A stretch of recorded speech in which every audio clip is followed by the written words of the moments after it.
Chinatown, released on June the 20th, 1974, sees private investigator Jake Gittes, played by young Jack Nicholson, being contacted by a lady claiming to be Evelyn Mulray, wanting him to spy on her husband, suspicious that he's being unfaithful. Gittes then follows her husband and finds valid proof of an affair taking place. Once published to the papers, he is contacted by the real Evelyn Mulray, played by Faye Dunaway, threatening a lawsuit for slander. Gittes, infuriated that it was set up by an imposter, assumes that her husband Horus Mulray is targeted and wants to get to the bottom of it before he's found dead in a nearby reservoir. The concept of this picture began in 1971 when Robert Evans offered Robert Towne $175,000 to write a screenplay for The Great Gatsby. Towne refused, feeling like he wouldn't be able to top the brilliant novel. Instead, he asked for a mere $25,000 for his own story, Chinatown, which Evans agreed to. In the original script, no scene took place in Chinatown at all, and Gittes had several generic voiceover narrations which were all cut out, so the viewer would discover the clues at the same time as him. The film is set in 1937 and was supposed to be the first of a trilogy. The first film focused on the manipulation of a critical municipal resource, water. The sequel, which was released in 1990 under the title The Two Jakes, which sounds like a Nickelodeon sitcom, directed its attention to the natural resource of oil in the 1940s, again starring Nicholson, who even directed, but the second movie was such a commercial disaster. The third film, entitled Gittes vs. Gittes, which sounds like a shitty crossover movie, focusing on the third resource of land to be based in 1968, was ultimately cancelled and never took place. I'm not going to make the same mistake twice.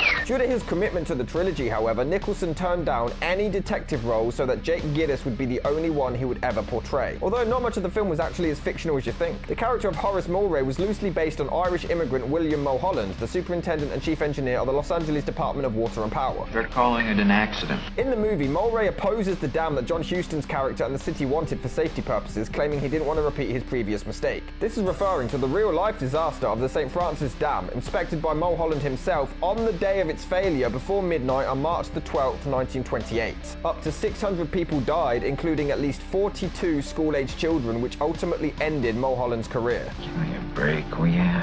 The screenplay was specifically written with Jack Nicholson in mind, as he was a good friend with the writer at the time. The character of Gittes was named after his real-life buddy Harry Gittes. Producer Robert Evans wanted a European vision of the United States, so therefore selected Roman Polanski. You're insane. Peter Bogdanovich was offered the place in the director's chair but turned it down, later regretting the decision, and Mike Nichols and even Jack Nicholson himself were also offered the job before it went to Roman Polanski. Robert Evans really pushed for him to get the position, as his last two projects, Macbeth and What?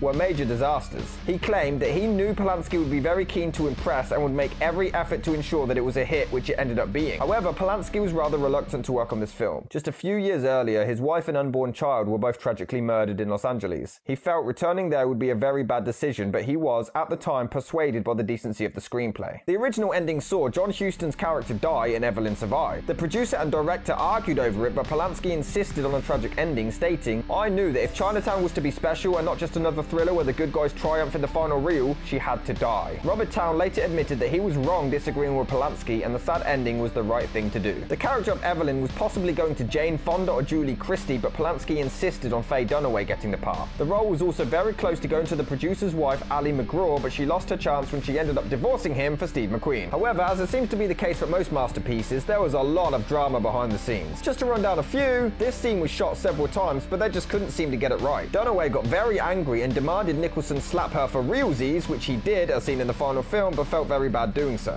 Dunaway also had a lot of arguments with director Roman Polanski, so much so Polanski even ended up pulling out some strands of her hair. Another time she asked what her character's motivations were for a scene. He completely flipped and said, and I quote, "Just say the fucking words, your salary is your motivation." She wasn't the only one, however, to not get along with the director. In between scenes, Jack Nicholson liked to chillax and watch some basketball games on his television. During a heated argument with Polanski, the director decided to smash up Jack's TV set with a mop. Delightful man to work for. Relax and I'll tell you. In fact, he also didn't get along with screenwriter Robert Towne. He was furious when he received back the first set of scenes of the movie. Due to the success of The Godfather and I guess Polanski's own competitive nature, he wanted to give the movie a more reddish look and had it all redone. Polanski even went as far as to forcing him to sit down and make rewrites with him, and Towne was so opposed to it, arguments were constant. However, he wasn't the only pain in the ass. Allegedly, Faye Dunaway was such a diva she refused to flush her own toilet, expecting assistants to do it all for her. Polanski even once refused to allow her to go to urinate so she could finish up a scene first. She responded by pissing in a cup and throwing it in his face.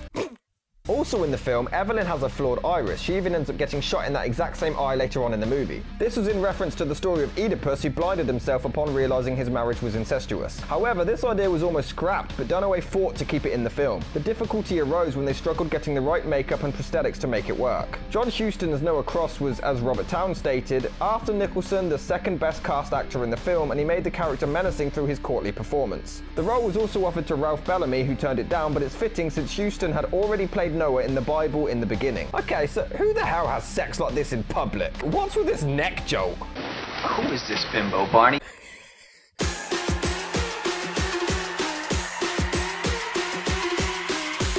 Nicholson is tremendous throughout, I can't lie. He's fantastic. I'm doing the best I can. He even sends in an early audition for the Joker. But he really has some amazing lines and delivery, but also some really bad ones. I goddamn near lost my nose, and I like it. I like breathing through it. Okay, pal, let's have us a big smile.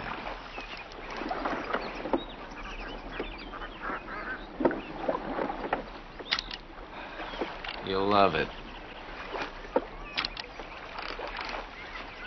I feel really uncomfortable watching this. Just look at his smile. The bad thing is, he does this for the entire movie. Sue people like that, they're liable to be having dinner with the judge who's trying to suit.